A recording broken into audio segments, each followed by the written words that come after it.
What has happened in 2022 as opposed to 2021 is that the cruise lines have more of their ships back in the water. There's more cabins available. What we're finding is that the prices for cruises have gone down because of that. You can now find, in some cases, cruises for under $500 for 5 nights. That's $100 a night per person, and that's a lot less than you might find in a similar land type of vacation. So now is a really good time to buy, looking at summer 2022. There are deals in the Caribbean as well as in Alaska. And we're even seeing some deals pop up over in Europe now that the testing requirement to come back into the US has gone away.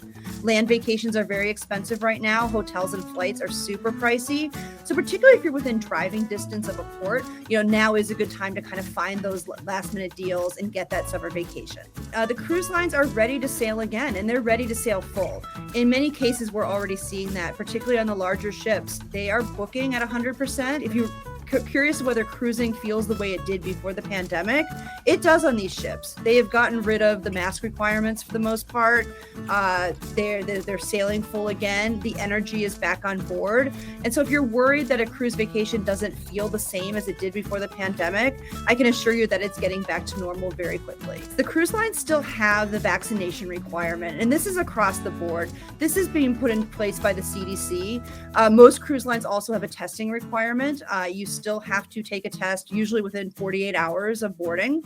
Just like the other industries in travel, the cruise industry has seen labor shortages. Whether this is from COVID or whether this is from other, just the sheer difficulty of getting staff, the cruise lines are seeing these issues play out in their industry as well as throughout travel overall.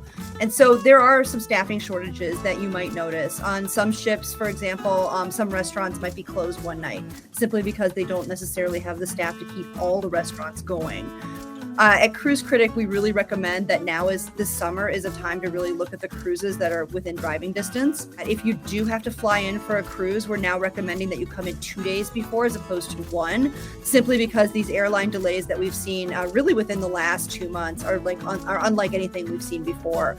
You also want to make sure that you have really good travel insurance these days. I mean, we always recommend having travel insurance for a cruise, but now with everything going on in travel overall and the sheer demand and the staffing shortages at the airlines, we really say that you should really look at travel insurance that is going to cover, travel delays, trip interruption, that kind of thing.